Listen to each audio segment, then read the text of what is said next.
इस चैप्टर में वैसे तो बहुत सारे टर्म्स इंपॉर्टेंट थे, लेकिन स्टार्ट कर रहे हैं कहाँ से? यूनिवर्सल इंडिकेटर से ना। जैसे एसिड के टाइप्स क्या क्या थे, इनके केमिकल प्रॉपर्टीज क्या होती हैं, बेस के कितने टाइप्स होते हैं, इनकी केमिकल प्रॉपर्टीज क्या है, इन दोनों को आइडेंटिफाई करने के लिए एक इंडिकेटर्स जो होते हैं जिसका यूज किया जाता है इस तरह के सॉल्यूशन को आइडेंटिफाई करने के लिए कि सॉल्यूशन एसिडिक है कि बेसिक है ना। एंड इसके बाद इन दोनों से इंपॉर्टेंट टर्म आता है सॉल्ट एंड इसके 5 अलग डिफरेंट कंपाउंड्स। इसके बीच में एक यूनिवर्सल इंडिकेटर जो हम लोग एक्सप्लेन करते हैं, जहाँ पे पीएच स्केल की बात की जाती है।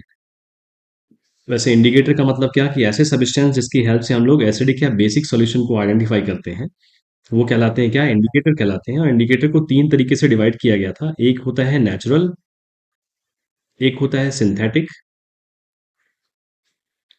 और एक होता है ऑल फैक्ट्री। ठीक है। नेचुरल मीन्स जैसे आपके पास litmus paper, turmeric powder, red cabbage extract, onion extract. Synthetic means अपने पास दो हैं, एक फिनोप्थलीन है, एक है methyl orange. Olfactory means जहां पे हम लोग कलर नहीं, लेकिन ऑर्डर के बेसिस पे ये बता सकते हैं कि कोई भी सोल्यूशन एसिडिक है कि बेसिक है। यहाँ पे भी अपने पास दो तीन एग्जाम्पल थे, जैसे क्लोव ऑयल हो गया, वनीला एसेंस हो गया, और एक और ऑनियन एक्सट्रैक्ट, है ना।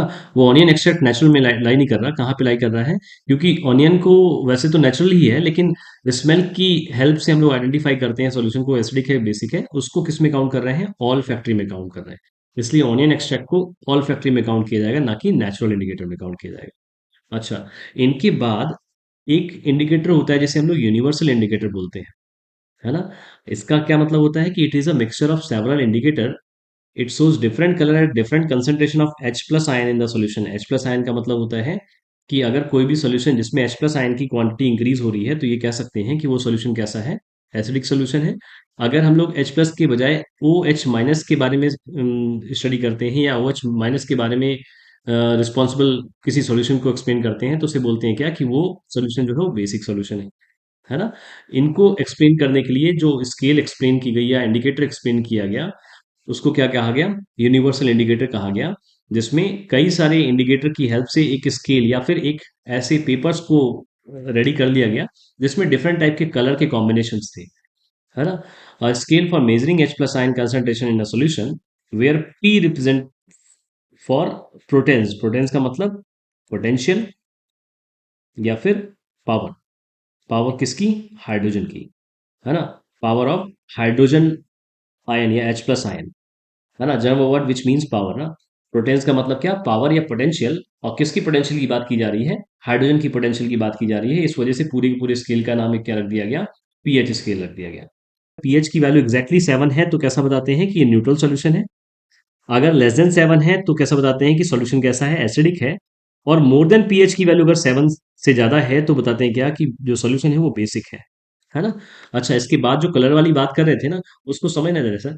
वैसे अपने पास 14 डिफरेंट कलर्स हैं, लेकिन इतने कलर याद रखने की ना तो जरूरत है, ना कभी ऐसा क्वेश्चन पूछा जाता है। लेकिन एक बात अगर थोड़े से जनरल तरीके से याद रखने की कोशिश करने की कोशिश करें ना, तो आसानी से इसको याद भी किया जा सकता है। जैसे जब हम लोग पढ़ते थे क्या, रिफ्रैक्शन ऑफ लाइट में रेनबो का कॉन्सेप्ट जब पढ़ते थे ना, तो वहां पे अपने पास 7 डिफरेंट कलर्स होते थे। एग्जैक्टली वैसे ही अगर कलर्स को यहाँ पे मैच करके देखें ना, तो विबग्योर जैसा कॉम्बिनेशन यहाँ पे भी देखने को मिलता है। जहां पे ये वी फॉर क्या रिप्रेजेंट करता है? वॉयलेट ना। यहाँ पे आपके पास क्या है? V for violet. I for indigo, है ना। इंडिगो कैसा ये। और इसके बाद क्या आपके पास ब्लू वाला कॉम्बिनेशन, ये तीनों कलर में जो ब्लू वाले कॉम्बिनेशन आए हैं। इसके बाद ये 7 और 7 के आसपास वाले जो नंबर्स हैं उनको रिप्रेजेंट करते हैं किससे? ग्रीन से। एग्जैक्टली 7 वाली जो पोजीशन होती है वो ग्रीन की होती है ना। ये क्या बता दिए? ब्लू बता दिए, ये इंडिगो बता दिए, और ये वायलेट बता दिए। ठीक है। इसके बाद ये हो गया क्या? विब ग्योर, GYOR। देखो एक नंबर तुम्हारे पास क्या है? वाई। ओ फॉर अप्रोक्सीमेटली, यहां पे तुम्हें मिल जाएगा क्या? ऑरेंज, है ना, येलो। और लास्ट में क्या मिल जाता है? रेड। वैसे देखो कलर पूछे नहीं जाते, लेकिन थोड़ी बहुत आइडेंटिफिकेशन करना इजी है अगर कलर को इस विबग्योर के बेसिस पे समझने की कोशिश की जाए। ठीक है। कलर जो है वो बहुत कुछ मैच करते हुए हैं। जिस नंबर के पास का कलर है ना, जैसे 7 की हम लोग बात करें, तो 7 के पास में जो 6 नंबर है या 8 नंबर है, इनके कलर अप्रोक्सीमेटली ग्रीन से मैच करते हुए हैं। लेकिन प्योर ग्रीन तो यही बताया जाता है कि प्योर ग्रीन जो है वो किसका है, वो 7 को रिप्रेजेंट कर रहा है। जो रेड कलर है वो किसको रिप्रेजेंट कर रहा है, 0 को रिप्रेजेंट कर रहा है। और जो एग्जैक्टली वॉयलेट कलर या ब्लू कलर है वो किसको रिप्रेजेंट कर रहा है, 14 को रिप्रेजेंट कर रहा है। दूसरे वर्ड में अगर हम लोग बात करें कि यहाँ से जो 7 से अगर हम लोग लेफ्ट साइड में मूव करते हैं, 7 से अगर मैं लेफ्ट साइड में मूव कर रहा हूँ तो एसिडिक प्रॉपर्टी इंक्रीज होती है ना। एसिडिक बिहेवियर जो होता है वो क्या होता है, इंक्रीज होता है ना। वहीं अगर मैं 7 से राइट साइड मूव करूं तो यहाँ पे बेसिक प्रॉपर्टी जो सोल्यूशन की होती है, ऐसा बताया जाता है कि ये वैल्यू जो होती है वो इंक्रीज होती है ना। इस तरफ राइट साइड में बढ़ते समय आपकी बेसिक प्रॉपर्टी इंक्रीज होती है, और लेफ्ट साइड में मूव करते समय एसिडिक प्रॉपर्टीज इंक्रीज होती हुई दिखती है। इसलिए बोलते क्या है कि 7 से 14 तक जितने भी रिप्रेजेंटेशन है उनको अल्कली कहा गया या बेस कहा गया। और 6 से 0 तक के जितने भी सॉल्यूशन में ये कलर शो करेंगे वो क्या कहलाएंगे, वो सॉल्यूशन एसिडिक कहलाएंगे। अच्छा, कई बार देखो क्वेश्चन तो वैसे नहीं आता कि किस कलर में हम लोग का किस तरह का पीएच का कलर आ रहा है किसी सॉल्यूशन में, लेकिन फिर भी छोटी सा इंफॉर्मेशन मैंने इसी स्लाइड में एक्सप्लेन करने की कोशिश की है, देखना ध्यान ध्यान से। देखो ये रहा, कुछ यूजेस दिए हैं जिसको मैच करा के रखा है मैंने किसके साथ, इस तरह के पीएच स्केल के साथ। जैसे स्टोमक का एसिड, ये आपके एनसीईआरटी में दिया हुआ टर्म है ना। लेकिन कलर नहीं बताता है, लेकिन इस एसिड की इंफॉर्मेशन की पीएच वैल्यू कहाँ तक लाई कर रही है वो थोड़ा बहुत एक्सप्लेन किया गया है। बैटरी एसिड ये कभी भी नहीं पूछा गया ना, एनसीईआरटी में कुछ ऐसा दिया हुआ है। स्टोमक एसिड ये 1 के नियर है, 1.2 जो आपका एचसीएल होता है उसकी एसिडिटी जो होती है वो पीएच स्केल में 1.2 को मेजर करती है। विनेगर, है ना। ऑरेंज जूस भी 3 बताया गया है, ये एनसीईआरटी में आपके दिया हुआ है। टोमेटो में जो ऑक्जेलिक एसिड होता है वो, ब्लैक कॉफी, यूरिन, यूरिन भी आपकी कैसी है, एसिडिक है। वाटर कैसा होता है, न्यूट्रल होता है। सी वाटर जिसमें अल्कलाइन नेचर देखा जाता है, बेसिक होता है। बेकिंग सोडा देखो वीक सोडा में काउंट किया जा रहा है ना। इसी तरीके से आगे अगर हम तो देखें, इनडाइजेशन टैबलेट, टैबलेट का मतलब एंटा एसिड के फॉर्म में जब उसको यूज करते हैं तो बेसिक लेवल और इंक्रीज कर दिया जाता है। अमोनिया जहाँ पे हम लोग फर्टिलाइजर यूज कर रहे हैं, सोपी वाटर, ब्लीच, ड्रेन क्लीनर, है ना। ड्रेन क्लीनर भी कैसा, बेसिक नेचर का होता है। तो अगर ध्यान रखना चाहो तो कुछ कुछ टर्म टर्म को याद रख सकते हैं इनके नंबर के बेसिस पे, ना कि कलर। कलर को याद रखने के लिए सबसे बढ़िया पैटर्न, इसको विबग्योर के बेसिस पे याद रखने की कोशिश करोगे ना तो चीजें थोड़ी सी याद हो जाएंगी, है ना। कलर वैसे कभी भी पूछा नहीं गया है कि किस सॉल्यूशन का कलर क्या आएगा। अदरवाइज नंबर जरूर पूछे जाते हैं कि गैस्ट्रिक जूस जो होता है उसका एसिडिक लेवल कितना होता है या एसिडिक नंबर कितना होता है ना। ये सारी चीजें कभी कभी पूछी जाती हैं, लेकिन ऐसा नहीं है कि कलर के बारे में इंफॉर्मेशन पूछी गई हो। लेकिन फिर भी मैंने एक्सप्लेन कर दिया है, अगर याद रख सको तो विब्ग्योर के बेसिस पे थोड़ा सा उसको जनरलाइज कर सकते हैं। ठीक है। इसके बाद नेक्स्ट टर्म आता है कौन सा, importance of pH in everyday life, है ना। अपनी लाइफ में पीएच की क्या इंपॉर्टेंस है उसको कुछ टर्म्स में एक्सप्लेन एक्सप्लेन किया गया था। जैसे importance of pH in existence of living being, है ना। कि आपकी बॉडी जो जिस पीएच रेंज पे वर्क करती है वो पीएच रेंज कौन सी होती है, 7.0 से लेकर 7.8 तक। अच्छा, अब ये नंबर्स इंपॉर्टेंट है ना, ये सारे नंबर जो है ना वो इंपॉर्टेंट है, इनको ध्यान रखना कि किस लेवल की बात की जा रही है। जैसे यहाँ से 7 से लेकर 8 तक की बात की जा रही है, इसका मतलब क्या कि आपकी बॉडी जो है ना वो, उसका पीएच जो है वो न्यूट्रल हो या फिर लाइट या बहुत माइल्ड बेसिक लेवल का हो, ये आपकी बॉडी इसमें इजिली वर्क कर सकती है। अच्छा, एसिड रेन का जो पीएच होता है वो कहाँ पे होता है, कहाँ पे लाई करता है, लेस देन 5.6 होता है ना, जिसकी वजह से उसको क्या बोलते हैं, एसिड रेन बोलते हैं। मैंने इसका थोड़ा सा एक्सप्लेनेशन कल भी दिया था ना। CO2, SO2 और NO2 जब H2O के साथ रिएक्ट करता है तो बना लेता है क्या, एसिड। और इसके बाद जो रेन ड्रॉप होती है उसी को हम लोग क्या बोल रहे हैं, एसिड रेन बोल रहे हैं। अच्छा, इस पीएच का बहुत इंपॉर्टेंस होती है किसमें, सॉइल में। अगर सॉइल की पीएच को सही तरीके से मेंटेन ना रखा जाए, बैलेंस ना किया जाए, तो आप क्रॉप की अच्छी प्रोडक्शन को नहीं ऑब्टेन कर पाते हैं। Soil whose pH is between 6.5 and 7.3, बेटा 73 नहीं, 7.3, growth and development of plant is good. मतलब किसी भी प्लांट की ग्रो होने के लिए, डेवलप होने के लिए जो पीएच का लेवल बताया गया सॉइल का वो क्या बताया गया, 6.5 से 7.3 तक होना चाहिए, है ना। ना तो ज्यादा एसिडिक हो ना ज्यादा बेसिक हो, अप्रोक्सीमेटली वो न्यूट्रल के आसपास लाई करना चाहिए। If less than 6.5 it's acidic, and more than 7.5 is called alkaline soil, है ना। डेफिनेटली अगर हम लोग की वैल्यू अगर 7 से डिक्रीज हो रही है तो ये बोल सकते हैं कि इस सॉइल में जो एसिडिक कैरेक्टर है वो कुछ ज्यादा इंक्रीज हो रहा है या ज्यादा है ना। अगर वैल्यू 7.3 या 7 से इंक्रीज होती हुई दिख रही है तो ये कह सकते हैं कि इस तरीके की सॉइल में बेसिक कैरेक्टर जो है वो ज्यादा देखने को मिल रहा है। तो ये कुछ टर्म्स से, एक तो आपके ह्यूमन बींग से रिलेटेड था और दूसरा सॉइल से रिलेटेड था। इसी को अगर हम लोग देखें तो पीएच का एक इंपॉर्टेंस देखने को मिलता है कहाँ पे, डाइजेशन में, है ना, जहाँ पे स्टोमक में रिलीज होने वाला जो HCl होता है, इसका जो पीएच होता है वो कहाँ से कहाँ तक लाई करता है, बिटवीन 1 से 3 तक लाई करता है। बोला जाता है कि जो HCl आपके स्टोमक में स्पीट होता है, सिक्रेट होता है, वो किस कंसंट्रेशन का होता है, कंसंट्रेटेड HCl बताया जाता है ना। At this low volume of pH the enzyme name pepsin become active. Pepsin का यूज किस लिए किया जाता है, प्रोटीन के डाइजेशन के लिए हम लोग इस तरह के एंजाइम को रीड करते हैं कि प्रोटीन के डाइजेशन के लिए पेप्सिन जो एंजाइम है वो हेल्पफुल होता है। और ये पेप्सिन एंजाइम जो होता है वो एक्टिव तभी होता है जब पूरा का पूरा एटमॉस्फेयर जो होगा वो कैसा हो जाएगा, एसिडिक हो जाएगा। इस वजह से जो गैस्ट्रिक जूस में 3 जूस रिलीज हो रहे थे ना, एक कौन सा, HCl, कंसनट्रेटेड HCl, दूसरा पेप्सिन, और तीसरा क्या, म्यूकस। इसमें HCl जो था ना, कंसनट्रेटेड HCl, ये केवल इसलिए रिलीज हो रहा है कि एक तो वो जो अनवांटेड पार्टिकल्स जो एंटर होते हैं उनको किल करने के लिए, और दूसरा पेप्सिन इजिली एक्टिव होकर वर्क कर सके इसलिए, है ना। और इनका जो पीएच लेवल होता है वो इंपॉर्टेंट है, 1 से लेकर 3 तक लाइक करता है जो आपके स्टोमक का HCl होता है। Sometime due to more secretion of HCl there is pain और irritation in the stomach called acidity, है ना, दैट इज एसिडिटी। और इसको रिमूव करने के लिए हम लोग यूज करते हैं क्या, एंटासिड यूज करते हैं। एक बहुत बढ़िया एंटासिड आपके सिलेबस में दिया हुआ है जिसको हम लोग क्या बोल रहे हैं, बेकिंग सोडा बोल रहे हैं, या दूसरे वर्ड में बोलें एक और होता है क्या, मिल्क ऑफ मैग्नीशिया, है ना, MgOH का होल ट्वाइस। ये क्या है, मिल्क ऑफ मैग्नीशिया। और बेकिंग सोडा का फॉर्मूला NaHCO3, है ना, सोडियम बाइकार्बोनेट। इसको एक्सप्लेन कर रहे हैं आज के सेशन में, इसको कंप्लीट कर रहे हैं वैसे लास्ट में, है ना। बेकिंग सोडा और मिल्क ऑफ मैग्नीशिया दोनों ही क्या है, एंटासिड जैसे वर्क करते हैं। एंटासिड का केवल रोल होता है कि जो आपके स्टोमक में एक्सेस HCl का सिक्रेशन हो रहा है इसको न्यूट्रलाइज करना, है ना, इसको न्यूट्रलाइज करके salt, water and carbon dioxide के फॉर्म में से ब्रेक कर देना, है ना। इसलिए जब कभी भी एंटासिड के डोजेस दिए जाते हैं ना, तो वो बहुत लिमिटेड डोजेस होते हैं, ऐसा नहीं होता है कि बहुत ज्यादा डोज प्रोवाइड किए जाते हैं, क्योंकि हम लोग को HCl को स्टोमक से पूरी तरीके से रिमूव नहीं करना, केवल उसे रिमूव करना है जो एक्सेस क्वांटिटी में सिक्रेट हो रहा है ना। जो एक्सेस HCl है केवल हम लोग उसी को न्यूट्रलाइज करने की कोशिश करते हैं, ये नहीं करते हैं कि पूरा का पूरा HCl न्यूट्रलाइज कर ले। अगर HCl नहीं होगा स्टोमक में तो दो डिसएडवांटेज मिलते हैं, पहला, जो अनवांटेड पार्टिकल्स होते हैं वो एंटर कर जाएंगे, और दूसरा क्या, पेप्सिन इजिली वर्क नहीं कर पाएगा।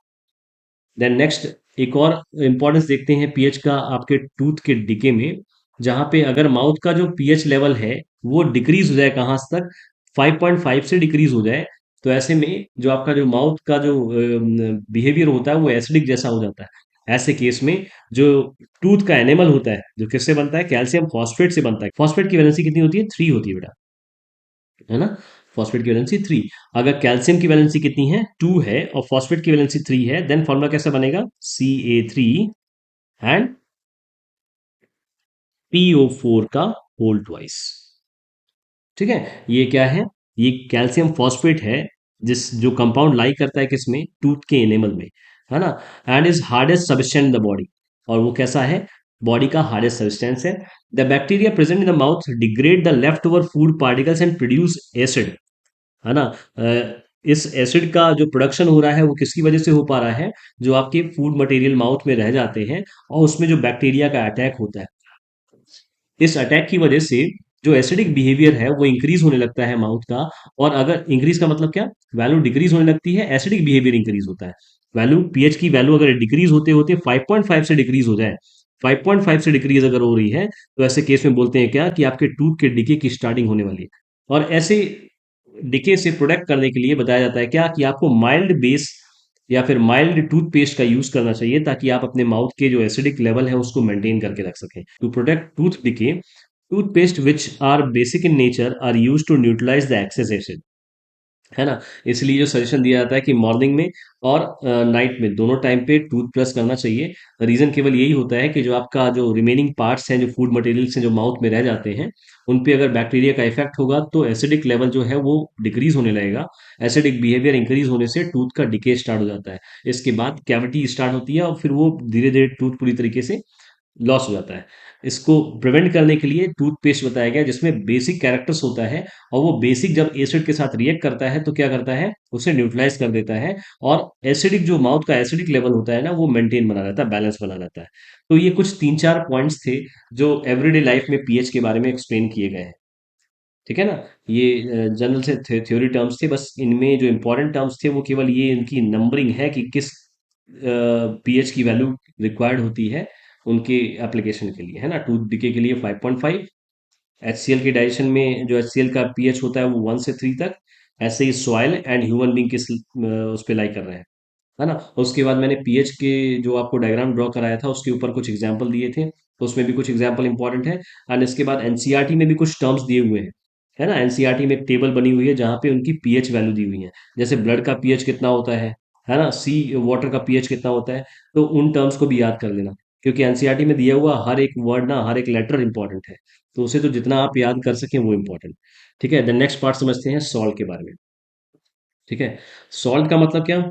सॉल्ट कुछ ऐसे आयनिक कंपाउंड्स होते हैं, ऐसे आयनिक कंपाउंड होते हैं जो फॉर्म होते हैं किसकी वजह से, फॉर्म होते हैं एसिड और बेस के रिएक्शन से, है ना। जब कभी भी एसिड और बेस आपस में रिएक्ट करते हैं तो एक आयनिक कंपाउंड जो फॉर्म हो रहा होता है, इसी को हम लोग बोलते हैं क्या, सॉल्ट बोलते हैं।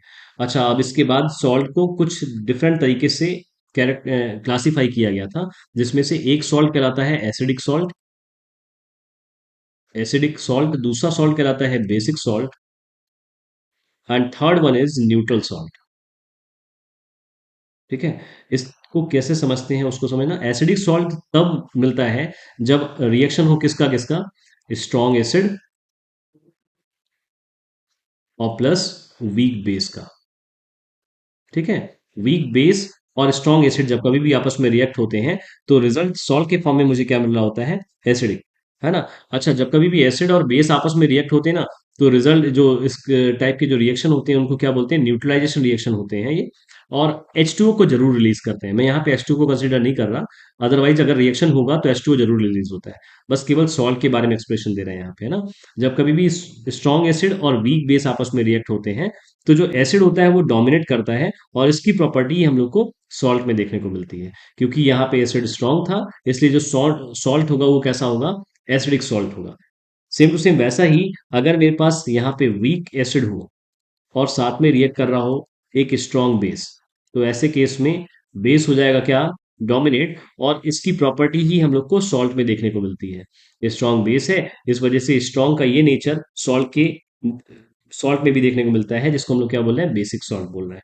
अगर आपके पास वीक बेस है या वीक एसिड है, और इस वीक एसिड को वीक बेस के साथ हम लोग रिएक्ट करा देते हैं, या फिर स्ट्रॉन्ग एसिड हो और साथ में क्या, स्ट्रॉन्ग बेस हो, तो ऐसे केस में हम लोग क्या करते हैं, जो आंसर मिलता है, जो प्रोडक्ट के फॉर्म में जो कंपाउंड मिल रहा होता है, उसमें दोनों ही वीक होने की वजह से या दोनों ही स्ट्रांग होने की वजह से किसी का भी डोमिनेंट नेचर यहाँ पे सॉल्ट में देखने को नहीं मिलता।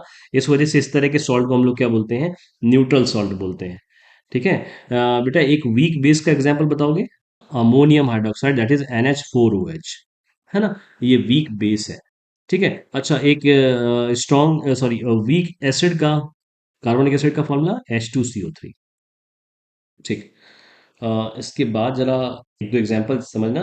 अगर मैं रिएक्ट कराता हूँ HCl को NH4OH के साथ, तो रिजल्ट क्या मिलेगा,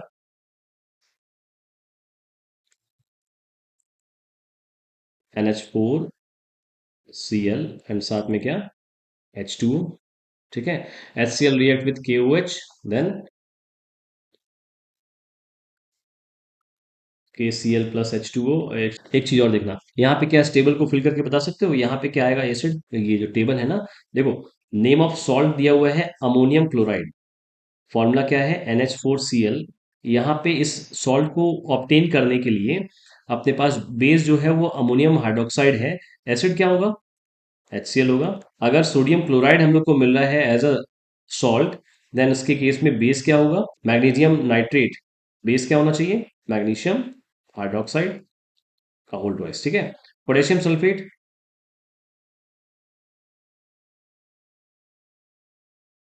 लास्ट वाला, है ना, HNO। अच्छा, इसके बाद देखना जरा, identify the compound x, x को आइडेंटिफाई करना है on the basis of the reaction given below, also right the name and chemical formula of the ABC. X को ध्यान से जरा इसको समझना कि एक्स जो है वो जिंक के साथ रिएक्ट करता है, H2 गैस रिलीज करता है, यहाँ पे हम लोग क्या बताएंगे एक्स के बारे में और क्या बताएंगे एबीसी के बारे में। ये जो आउटपुट मिल रहा है ना H2, यहाँ पे क्या होगा, NaOH हो सकता है क्या, या HCl हो सकता है। अच्छा, केवल एक रिएक्शन देख के तो नहीं बता सकते, क्योंकि अगर NaOH होगा तब भी H2 मिलेगा, अगर HCl होगा तब भी H2O मिलेगा, है कि नहीं। लेकिन इसके बाद समझना, अगर मैं HCl की सेकंड केस में बात कर रहा हूं, जहां पे X फिर से रिएक्ट करता है, तो अब की बार यहाँ पे X HCl तो बिल्कुल नहीं होगा, है ना। इसका मतलब मेरे पास एक बेस बनता है। ये बेस मैं कुछ भी ले सकता हूँ, है ना। ये बेस मैं कुछ भी ले सकता हूँ का मतलब क्या, ऐसा बेस ले सकते हैं जो जब कभी भी मेटल के साथ रिएक्ट करे तो रिजल्ट दे दे क्या, हाइड्रोजन गैस, है ना। तो एक अपने पास सबसे इजी सा बेस आता है क्या, NaOH। When NaOH या base react with metal, then it gives salt and H2 gas release. अब यहाँ पे ए जो कंपाउंड होगा वो क्या कंपाउंड बनेगा, Na2ZnO2। ठीक है। इसी तरीके से अगर मैं इस बेस को रिएक्ट कराता हूँ HCl के साथ, क्योंकि दोनों कैसे हैं, न्यूट्रलाइजेशन रिएक्शन को फॉर्म परफॉर्म कर रहे हैं, एक बेस है दूसरा क्या है, एसिड है, तो H2O तो जरूर रिलीज होगा, जो रिलीज हो भी रहा है सेकंड केस में। इस वजह से यहाँ पे बी जो कंपाउंड होगा वो कौन सा होगा, NaCl होगा। ठीक। ये क्या है, CH3COOH, एथेनोइक एसिड और एसिटिक एसिड। अगेन यहाँ पे एक एसिड जब कभी भी बेस के साथ रिएक्ट होता है, तो रिजल्ट न्यूट्रलाइजेशन रिएक्शन की वजह से H2O रिलीज करता है, और साथ में सी भी क्या होगा, एक सॉल्ट होगा, है ना। ये कौन सा सॉल्ट होगा, है ना। और इसको लिखते कैसे हैं, CH3COO, इजिली इस H को रिप्लेस कर देते हैं किससे, Na से, और ये बन जाता है क्या, सोडियम एसीटेट बोल लें या सोडियम एथेनोएट बोल लें, एक ही बात है ना। अच्छा, इसमें से जो सी है वो स्ट्रॉन्ग एसिडिक सॉल्ट है, बेसिक सॉल्ट है। बेसिक सॉल्ट इस वजह से है क्योंकि यहाँ पे स्ट्रॉन्ग बेस है, और ये क्या है, वीक एसिड है, तो डोमिनेट कौन करेगा, बेस करेगा। इस वजह से जो सॉल्ट होगा वो कैसा होगा, बेसिक सॉल्ट होगा। यहाँ NaCl में दोनों ही कैसे हैं, स्ट्रॉन्ग है, strong acid HCl, strong base NaOH। इस वजह से यहाँ पे किसी का डोमिनेंस नहीं आएगा, इस वजह से NaCl क्या कहलाएगा, न्यूट्रल सॉल्ट कहलाएगा। और ये जो सॉल्ट होगा ये मैंने आपको कल भी बताया था, कैसा रिप्रेजेंट करेगा, ये बेसिक सॉल्ट होगा, ठीक है ना। ये मैंने आपको बताया था क्योंकि ये जो रिजल्ट है ना यहाँ पे देखो, वैसे तो ये स्ट्रॉन्ग ही है, और यहाँ पे तो कोई एसिड का पार्ट भी नहीं है, तो जो सॉल्ट आएगा उसमें डोमिनेंट नेचर जो होगा वो किसका होगा, बेसिक का ही होगा। ठीक है। चलो आगे बढ़ते हैं।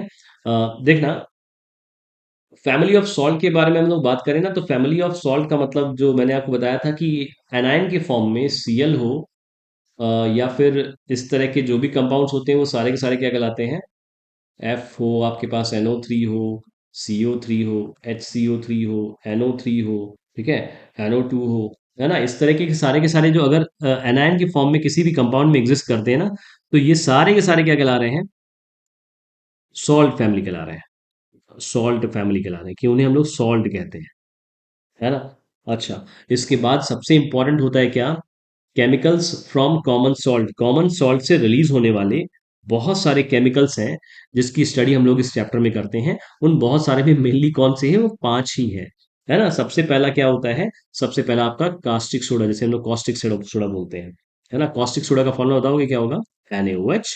इसी को हम लोग स्ट्रॉन्ग बेस एल्कली या सोडियम हाइड्रोक्साइड भी बोलते हैं। अच्छा, अब जो हम लोग फाइव कंपाउंड पढ़ने वाले हैं ना, इन फाइव कंपाउंड में जो इंपॉर्टेंट टर्म्स बनते हैं ना, ये कौन कौन से इंपॉर्टेंट टर्म्स बनते हैं। पहला क्या, इन कंपाउंड का फॉर्मूला क्या है, ठीक है, इनका फॉर्मूला, इनका केमिकल नेम, ठीक है, इनका chemical name. And then second बनता है इनका प्रिपरेशन मेथड,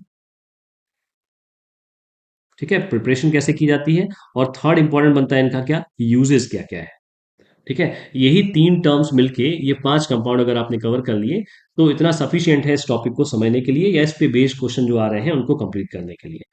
ठीक है। तो कॉस्टिक सोडा जो होता है ना, इनकी प्रिपरेशन मेथड कैसे होती है, इनको प्रिपेयर कैसे करते हैं, उसके लिए बहुत इजी सा प्रोसेस बताया गया है, जहां पे हम लोग NaCl और H2O को आपस में क्या करते हैं, रिएक्ट कराते हैं, और उसमें इलेक्ट्रिसिटी पास करा देते हैं, है ना। अगर इलेक्ट्रिसिटी पास कर रहे हैं तो इलेक्ट्रिसिटी का मतलब क्या, हम लोग क्या करने वाले हैं, यहाँ पे इलेक्ट्रोलिसिस करने वाले हैं, है ना। और इलेक्ट्रोलिसिस के बाद जो रिजल्ट मिलेगा ना वो कैसा मिलेगा, एक मिलेगा NaOH, जो अपने पास कास्टिक सोडा मिल गया, और साथ में रिलीज होता है क्या, H2 gas, and then Cl2 gas.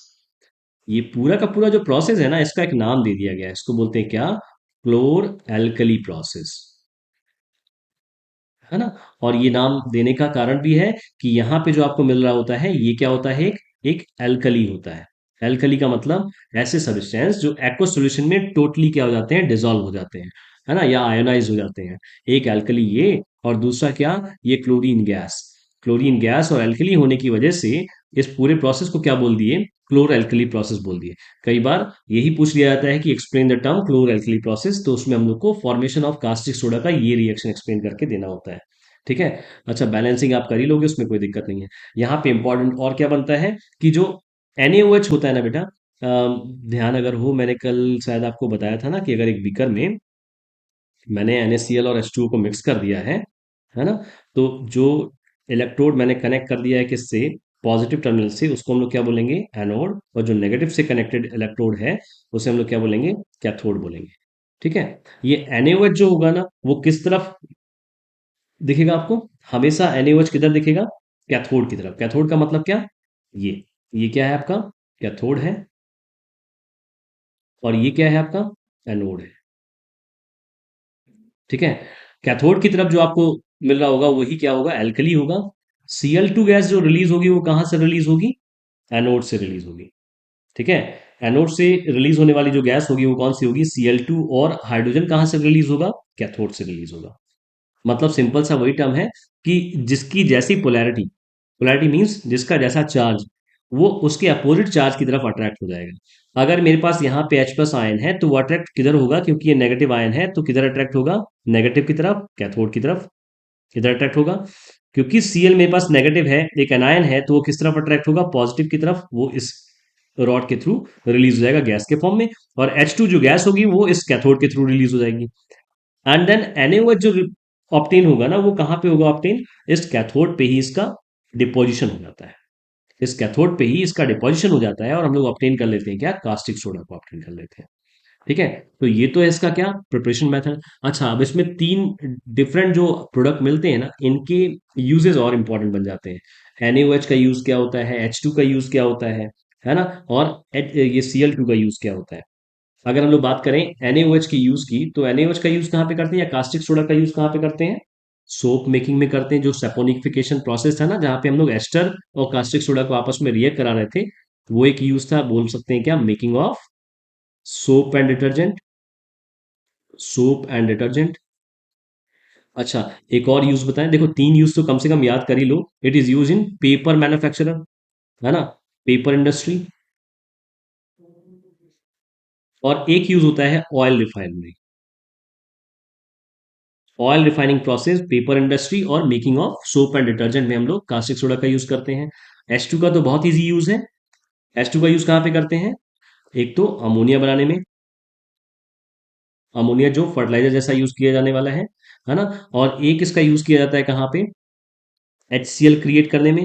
HCl means hydrochloric acid को प्रिपेयर करने में। और एक इंपॉर्टेंट यूज होता है कि लिक्विड हाइड्रोजन जो होता है ना, उसका यूज कहाँ पे करते हैं, एज अ रॉकेट फ्यूल। ठीक है। रॉकेट फ्यूल में इसका यूज किया जाता है। ठीक, इन तीन यूज को जरूर याद रख लेना ना, तीन यूजेस बहुत इंपॉर्टेंट है, कई बार आ सकते हैं क्वेश्चन ये। एंड इसके बाद Cl2 का use, water treatment, then water treatment से रिलेटेड वाटर को डिसइंफेक्टेंट करना। और क्या, इनका यूज कर लिया जाए किसमें, देखो HCl में भी इसका प्रिपरेशन करने के लिए यूज कर सकते हैं। और एक ब्लीचिंग पाउडर जो होता है ना, इसके प्रिपरेशन में भी हम लोग इसका यूज कर सकते हैं। ये तो देखो ब्लीचिंग पाउडर हो गया, HCl हो गया, ये तो जनरल से टर्म है, क्योंकि इनके केमिकल फॉर्मूले में भी आपको क्लोरीन देखने को मिल जाता है ना। तो ये यूजेस, इनका प्रिपरेशन मेथड, और इनका फॉर्मूला, और इनका कॉमन नेम, ये टर्म बन जाते हैं क्या, इंपॉर्टेंट बन जाते हैं। अच्छा, इसके बाद समझते हैं क्या, नेक्स्ट दूसरे तरह का जो कंपाउंड होता है वो कौन सा होता है, सेकेंड, जिसे हम लोग बोल रहे हैं क्या, बेकिंग सोडा। बेकिंग सोडा का जो केमिकल फॉर्मूला होता है वो होता है सोडियम हाइड्रोजन कार्बोनेट, NaHCO3, है ना। इसको क्या बोलते हैं, सोडियम हाइड्रोजन कार्बोनेट, या बाइकार्बोनेट, सोडियम बाइकार्बोनेट।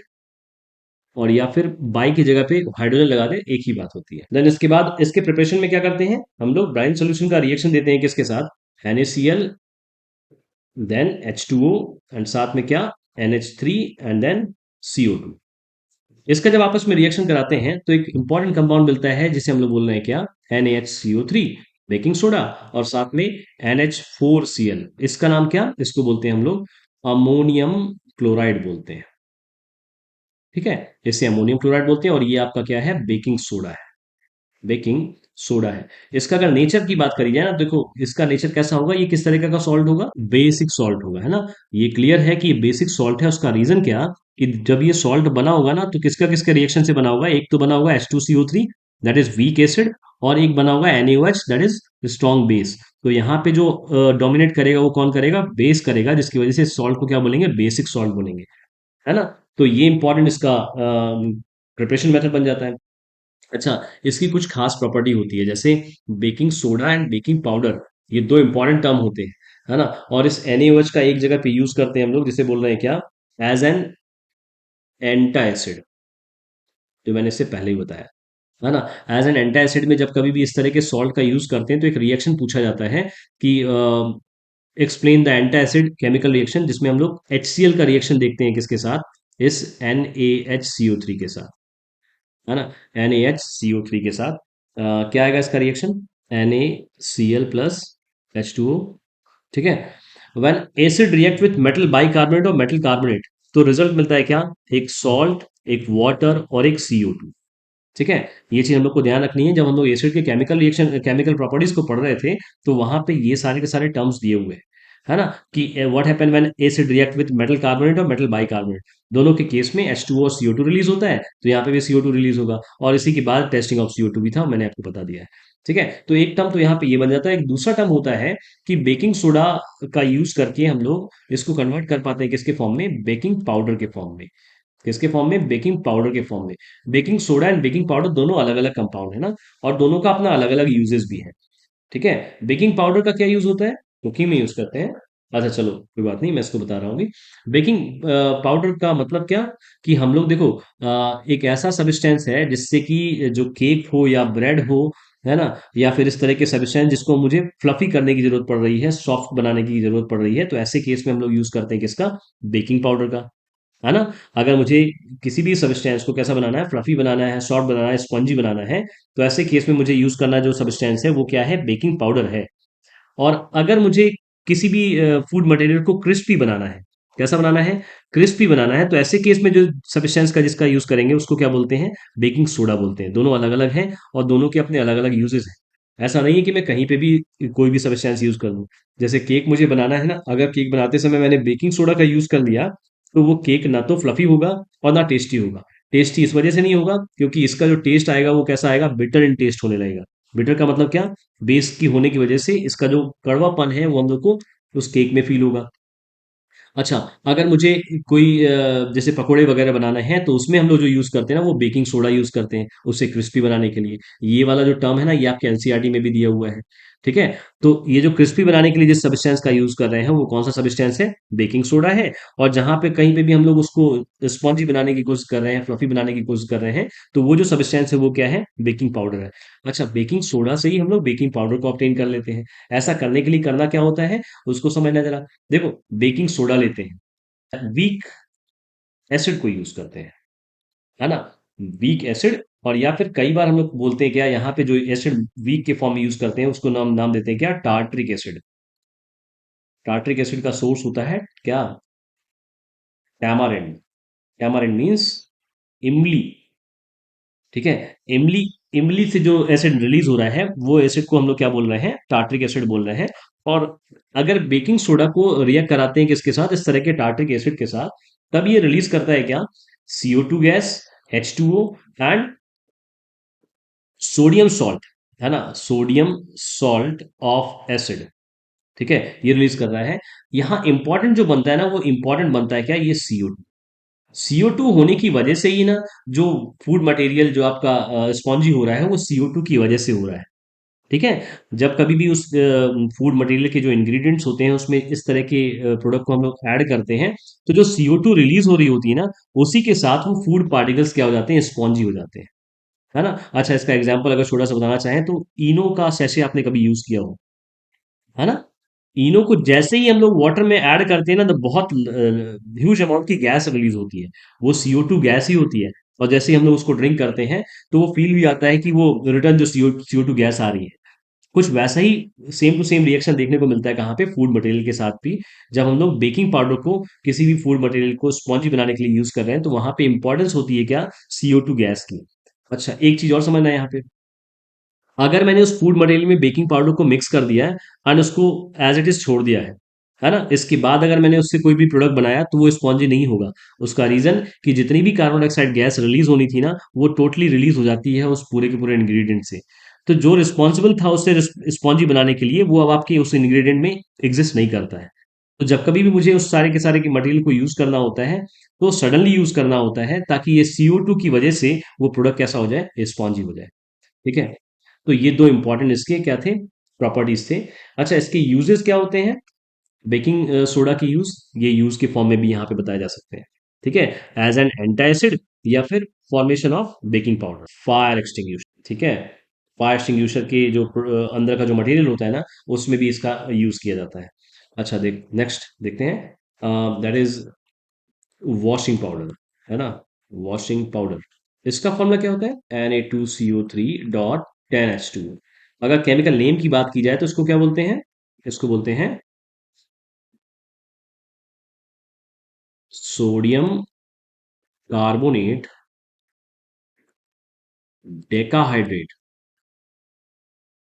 ठीक है, डेका का मतलब क्या, कि यहाँ पे जो H2 के मॉलिक्यूल्स हैं वो कितने हैं, 10 मॉलिक्यूल्स हैं। ठीक है। अच्छा, और सोडियम कार्बोनेट, यहाँ पे थोड़ी सी जो और एक्सप्लेन कर दें, कि कई बार ऐसा आता है कि आपसे पूछा जा रहा है क्या, hydrated hydrated salt and anhydrates, anhydrous salt, ये क्या होता है। देखो, एनहाइड्रस सॉल्ट का मतलब क्या, ऐसे सॉल्ट जहां पे वाटर मॉलिक्यूल्स प्रेजेंट नहीं है। हाइड्रेटेड सॉल्ट मींस ऐसे सॉल्ट जहां पे वाटर के जो मॉलिक्यूल्स है ना वो प्रेजेंट रहते हैं। एग्जाम्पल के फॉर्म में सबसे बढ़िया एग्जाम्पल आपके पास यही, क्या, Na2CO3 डॉट 10H2। ये किसका एग्जाम्पल, हाइड्रेटेड सॉल्ट का, जहां पे वाटर मॉलिक्यूल प्रेजेंट है क्रिस्टलाइन के फॉर्म में। हाइड्रेटेड सॉल्ट का अगर एग्जाम्पल दें तो बढ़िया सा एग्जाम्पल बन जाता है Na2CO3। इसी को हम लोग क्या बोलते हैं, सोडा ऐश भी बोलते हैं। ठीक है, ये क्या है, इसका अगर दूसरा नाम बताएं तो इसको बोलते हैं क्या, सोडियम कार्बोनेट, है ना। और ये जो कंपाउंड है, इसके पास वाटर मॉलिक्यूल्स प्रेजेंट नहीं है, इस वजह से इसको क्या बोल रहे हैं, एनहाइड्रस सॉल्ट बोल रहे हैं। जब कभी भी सॉल्ट में क्रिस्टलाइजेशन ऑफ वाटर करने के बाद जो वाटर मॉलिक्यूल्स प्रेजेंट होते हैं, तो ऐसे सॉल्ट को हम लोग हाइड्रेटेड सॉल्ट बोलते हैं। ठीक है। अच्छा, एक दो एग्जांपल और समझना, जैसे CaSO4 डॉट 2H2, ये क्या है, ये भी हाइड्रेटेड सॉल्ट है क्योंकि वाटर मॉलिक्यूल्स यहाँ पे प्रेजेंट है। CuSO4 डॉट 5H2, है ना, ये भी क्या है, ये तुम्हारा एग्जाम्पल बन जाता है ब्लू विटल का, है ना, जहाँ पे ये कंपाउंड कैसा होता है, ब्लू कलर का होता है। और ये किसका फॉर्मूला है, CaSO4 dot 2H2O, gypsum, very good. ठीक है, जिप्सम, है ना। तो ये भी टर्म इंपॉर्टेंट है। फिलहाल यहाँ पे हम लोग इसके प्रिपरेशन मेथड को समझते हैं, किस तरीके से इसको प्रिपेयर करते हैं। स्टार्टिंग करते हैं NaCl प्लस H2O, NH3, और गिव्स देगा क्या, NaHCO3 प्लस NH4Cl। ठीक है, ये पहला स्टेप। सेकेंड स्टेप में क्या करेंगे, NaHCO3 का डिकम्पोजिशन करा देंगे, हीट प्रोवाइड कर देंगे, मिलेगा क्या, Na2CO3, एंड देन साथ में क्या रिलीज हो जाएगा। अब इस Na2CO3 को थर्ड स्टेप पे क्या करेंगे, Na2CO3 को रिएक्ट करा देंगे किसके साथ, 10 मॉलिक्यूल्स ऑफ वाटर के साथ। या फिर क्या करते हैं, देखो, इस कंपाउंड को इसके साथ रिएक्ट करा के उसको सडनली क्या कर देते हैं, कूल कर देते हैं। और ऐसा करते ही होता क्या है, कि जो पूरा कंपाउंड है ना, क्रिस्टल के फॉर्म को ऑब्टेन कर लेता है। और वो जो क्रिस्टल के फॉर्म को ऑब्टेन कर रहा है ना, उसी में जो पार्टिकल H2O के हैं, वो बोलने जा रहे हैं क्या, कि ये क्रिस्टलाइजेशन ऑफ वाटर हो गया है। क्रिस्टलाइजेशन ऑफ वाटर का मतलब क्या, कि वाटर के मॉलिक्यूल्स को ना सबसे पहले क्या करते हैं, हीट देते हैं, और सडनली उससे बहुत मिनिमम टेम्परेचर पे उसे कूल कर देते हैं। तो ऐसा होते ही वो जो पार्टिकल्स होते हैं ना, वो क्रिस्टल को ऑब्टेन कर लेते हैं, क्रिस्टल के फॉर्म में क्रिएट हो जाते हैं। उसी को हम लोग बोल रहे हैं क्या, क्रिस्टलाइजेशन ऑफ वाटर। और जब कभी भी अगर आपके घर पे निरमा पाउडर हो ना, तो उसको अगर आपने हैंड पे लेके उसको ऐसे इस तरीके से स्क्वीज करेंगे ना, तो खुद ही फील होगा कि कुछ ऐसा है जो वेट जैसा है। वो वेट कहाँ से आ रहा है, थोड़ी सी हीट इंक्रीज होने पे ही वो जो क्रिस्टल के फॉर्म में वाटर थे ना, वो कैसे होने लगते हैं, मेल्ट होने लगते हैं। और आपको वो जो स्टिकी सा फील होने लगता है। अच्छा, इसका रिएक्शन देने के बाद क्या मिलता है मुझे, Na2CO3 डॉट 10H2O। अच्छा, ठीक, इनके यूजेस भी इंपॉर्टेंट है। यूजेस कहाँ कहाँ पे करते हैं इसके, है ना, कुछ कुछ यूजेस ऐसे हैं जो लगभग हर किसी के लिए सेम है। जैसे पेपर इंडस्ट्रीज, ये एक जनरल सा वो है, इंडस्ट्री है जहाँ पे इस तरह के यूज किए जाते हैं, इस तरह के प्रोडक्ट का यूज किया जाता है। तो वो यूजेस आप देख सकते हैं, और एक इंपॉर्टेंट यूज इसका क्या बन जाता है, एज एन क्लीजिंग, है ना, क्लीजिंग इफेक्ट जो शो करता है ना, क्लीजिंग पर्पस के लिए इसका यूज कर सकते हैं। उसके बाद वहां पे इसका यूज करते हैं जहां पे वाटर जो हो ना, वो कैसा हो, हार्ड वाटर हो, है ना, परमानेंट हार्डनेस को रिमूव करने के लिए। ब्लीचिंग पाउडर, इसका फॉर्मूला क्या होता है, CaO Cl2, इसका नेम क्या होगा, ऑक्सीक्लोराइड। ठीक है, सोडियम ऑक्सीक्लोराइड, या फिर इसका एक और नाम होता है जिसे हम लोग बोलते हैं क्या, क्लोराइड ऑफ लाइम, एक ये भी वर्ड होता है। चलो एक चीज यहाँ पे, एक चीज और बता दो जरा मुझे, क्विक लाइम का फॉर्मूला, लाइम स्टोन का फॉर्मूला, ठीक। एंड इसके बाद यहाँ पे स्लेक्ड लाइम का फॉर्मूला, CaOH का होल ट्वाइस। लाइम वाटर का फॉर्मूला, CaOH का होल ट्वाइस। एक वर्ड और यहाँ पे ध्यान रख लेना, chloride of lime, chloride of lime, इसका फॉर्मूला CaOCl2। ठीक है। अच्छा यहाँ पे एक चीज और बता दें कि ये जो होता है ना, ये कैसा होता है, एक्वस स्टेट का होता है, और ये लिक्विड स्टेट का होता है। ठीक, बहुत बढ़िया। अच्छा आगे बढ़ते हैं, इनकी प्रिपरेशन मेथड कैसे करते हैं, इनको प्रिपेयर कैसे करते हैं। CaOH का होल ट्वाइस, ये क्या है, स्लेक्ड लाइम है, स्लेक्ड लाइम, है ना। स्लेक्ड लाइम, इसका मतलब ये एक्वस फॉर्म में है, इसका रिएक्शन देते हैं किसके साथ, क्लोरीन गैस के साथ। हम लोग को रिजल्ट मिल जाता है जो चाहिए होता है, कैल्शियम ऑक्सीक्लोराइड, और साथ में H2O गैस रिलीज हो जाती है। ऐसे ही है, ठीक। बाकी इसके जो यूजेस हैं वो मेनली वाटर को डिसइंफेक्टेंट करने के लिए ही बताए गए हैं, है ना। और खासकर जो कॉटन्स होते हैं, जिसमें कॉटन में आपको ब्लीच करने के लिए इसका यूज किया जाता है। मैन्युफैक्चरिंग ऑफ क्लोरोफॉर्म के लिए इसका यूज किया जाता है। क्लोरोफॉर्म का फॉर्मूला CH Cl3 ना, ये क्लोरोफॉर्म का फॉर्मूला है। अगर मैं इसका यूपीएससी नेम पूछूं तो क्या बताएंगे, है ना, इसका यूपीएससी जब हम बताएंगे ना, तो कैसे बताएंगे, क्योंकि ये किसको बिलोंग कर रहा है पता है, किस ग्रुप को बिलोंग कर रहा है, हेलो एल्केन को बिलोंग कर रहा है। तो हेलो एल्केन को बिलोंग करने की जो नेमिंग बताई गई थी वो कैसे बताई गई थी, सबसे पहले मुझे इस हेलोजन ग्रुप का नाम भी लिखना है। यहाँ पे कितने क्लोरीन है, 3 ना, तो यहाँ पे लिखते हैं क्या, trichloro, and then 1 carbon है जिसकी वजह से मिथेन, ये इसका आईयूपीएस नेम बन जाएगा।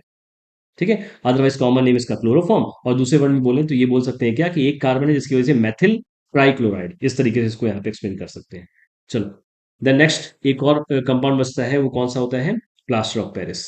फिफ्थ कंपाउंड जो है वो क्या है, प्लास्टर ऑफ पेरिस, जिसको हम लोग शॉर्ट में POP भी बोलते हैं। इसका फॉर्मूला क्या होता है, इसका केमिकल नेम क्या बताएंगे, कैल्शियम सल्फेट हेमी हाइड्रेट। ठीक है, ये भी हाइड्रेटेड सॉल्ट कहला सकता है ना। अगर आपके पास वाटर मॉलिक्यूल किसी भी क्वांटिटी में प्रेजेंट हो, आप उसे हाइड्रेटेड सॉल्ट बोल सकते हैं। ठीक है। इसका जो प्रिपरेशन होता है ना, इसके प्रिपरेशन के लिए हम लोग यूज करते हैं जिप्सम का। जिप्सम एक मिनरल है जो अर्थ क्रस्ट से ऑब्टेन होता है, और इसका फॉर्मूला होता है CaSO4.2H2O। इसको जब हम लोग हीट देते हैं ना, इसको हीट देते हैं, इंपॉर्टेंट होता है यहाँ पे हीट को मेंटेन करना। अगर हीट इम्बैलेंस हो गई, तो अपने पास जो POP मिलने वाला होता है ना, वो एग्जैक्टली वैसा नहीं मिल पाता जैसा हम लोग को चाहिए होता है। ठीक है। CaSO4.2H2O को हीट करते हैं कितने टेम्परेचर पे, 100 डिग्री सेल्सियस पे, या फिर 373 केल्विन पे। ठीक है, इस पे हीट करते हैं, और ये मेंटेन रखते हैं क्या, कि जो 1.5 मॉलिक्यूल ऑफ वाटर जब तक ना रिलीज हो जाए, तब तक हम लोग इसको क्या करते हैं, हीट देते हैं। और जैसे ही ये इतने वाटर रिमूव हो जाते हैं, सडनली इसे क्या कर देते हैं, कूल कर देते हैं। कूल करने के बाद जो अपने कंपाउंड मिलता है वो कैसा मिलता है, CaSO4.H2O मिल जाता है। और ये जो कंपाउंड होता है वो भी कैसा होता है, क्रिस्टल के फॉर्म में होता है, पाउडर के फॉर्म में ही होता है ना। अच्छा, इसी को हम लोग बोलते हैं क्या, POP बोलते हैं। इंपॉर्टेंट यहाँ पे थोड़ा सा और था, कि अगर मैंने यहाँ पे हीट कंटिन्यूसली प्रोवाइड करके रखी, जहां पे ये पूरी तरीके से वाटर मॉलिक्यूल जो इसमें से हाफ बचे हुए थे ना, वो भी रिलीज हो जाते हैं, है ना। क्या कहना चाह रहे हैं कि CaSO4.2H2O में से इतनी हीट प्रोवाइड की जाए कि CaSO4 अलग हो जाए, और 2H2O रिलीज हो जाए, तो ऐसे केस में इस POP को क्या बोलते हैं, डेड बॉन्ड POP बोलते हैं। डेड बॉन्ड POP ऐसा POP हो जाता है जिसमें सेटिंग की जो प्रॉपर्टी है ना, वो लूज हो जाती है। सेटिंग प्रॉपर्टी जो होती है वो लॉस्ट हो जाती है। सेटिंग प्रॉपर्टी का मतलब क्या, कि इस POP पाउडर को जिस शेप में हम लोग को रेडी करना है, उसके लिए करते क्या है, कुछ अमाउंट ऑफ वाटर को ऐड करते हैं, और जैसे ही वो वाटर चेंज होता है, वो रिमूव होता है, तो वो फिर से जिप्सम का फॉर्म कर लेता है ना। अब जिप्सम का फॉर्म कर लेता है, लेकिन उस केस में हम लोगों ने उस POP को दूसरे तरीके के मॉडल में उसको कन्वर्ट कर चुके होते हैं। जैसे इसका जो सबसे इंपॉर्टेंट यूज होता है वो कौन करते हैं, डॉक्टर करते हैं, है ना। किसके लिए, सेटिंग ऑफ फ्रैक्चर्ड बोन, है क्या, फ्रैक्चर्ड बोन को सेट करने के लिए डॉक्टर्स इसका यूज करते हैं। इसका एक और यूज होता है, टॉयज टॉयज बनाने के लिए भी इस तरीके का प्रोडक्ट जो होता है ना वो हेल्पफुल होता है। टॉयज जैसे जैसे जब गणेश पूजा होती है या कोई पूजा होती है तो वहां पे जो आइडल्स बनाए जाते हैं वो भी इसी से बनाए जाते हैं। रिमेनिंग जो टॉयज आपको मिट्टी के देखने को मिलते हैं जो हार्ड से होते हैं वो भी इसी प्रोडक्ट से बनाए जाते हैं, है ना। और जो डॉक्टर जिसका यूज कर रहे हैं, जैसे हम लोग प्लास्टर बोलते हैं ना, अगर बोन ब्रेक हो जाए तो डॉक्टर जो प्लास्टर लगा रहा है व्हाइट कलर का, उसी सब्सटेंस से वो टॉयज भी बनाए जा रहे हैं, है ना। तो ये दो तीन यूजेस हैं। अच्छा, एक जगह पे और यूज किया जाता है इसका, कहाँ पे? जब आपको घरों पे डेकोरेशन करानी होती है, ऊपर की जो सीलिंग है उसको थोड़ा सा और अच्छा लुक देना होता है, तब भी हम लोग जो यूज करते हैं मटेरियल वो भी कैसा होता है? पीओपी ही होता है। ठीक है। इसका एक एक बढ़िया सा और यूज होता है, जहाँ पे हम लोग फायर प्रूफिंग से रिलेटेड टर्म्स को यूज करते हैं ना, जहाँ कहीं पे भी हम लोग को फायर से प्रूफिंग प्रोवाइड करनी है, वहां पे भी इस तरह के कंपाउंड को यूज करते हैं, इस तरह के मटेरियल का यूज किया जाता है।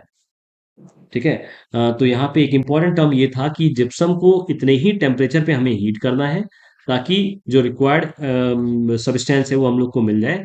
अगर ज़्यादा टेम्परेचर पे यूज़ करते हैं, इसको हीट करते हैं, तो जो पीओपी मिलता है उसे हम लोग डेड बॉन्ड पीओपी बोलते हैं। ये पीओपी ऐसा होता है जिसका कोई यूज़ नहीं होता। एक तरह से बोल सकते हैं कि ये पीओपी खराब हो चुका होता है ना। अगर जो पीओपी आपको एग्जैक्टली 100 डिग्री सेल्सियस से मिल रहा है ना, इस पीओपी को आप दोबारा जिप्सम में कन्वर्ट कर सकते हैं, फिर से जिप्सम से आप किस में कन्वर्ट कर सकते हैं? पीओपी में। इस तरीके से ये प्रोसेस कैसा होता है? इरिवर्सिबल प्रोसेस होता है, जिसकी वजह से हम लोग जिप्सम एंड जिप्सम से पीओपी दोनों को दोबारा ऑब्टेन कर सकते हैं। ठीक है। तो फिलहाल ये जो 5 कंपाउंड थे ना, इन 5 कंपाउंड में ये जरूर ध्यान रखना कि इनका फॉर्मूला क्या है ना। ऑब्जेक्टिव में कई बार फॉर्मूला आ जाता है, इनके जो केमिकल फॉर्मूले हैं वो क्या है, प्रिपरेशन मेथड्स क्या हैं और इनकी यूजेस क्या है। ये 5 कंपाउंड में यही 3-4 टर्म्स जो थे ना वो ज्यादा इंपॉर्टेंट है।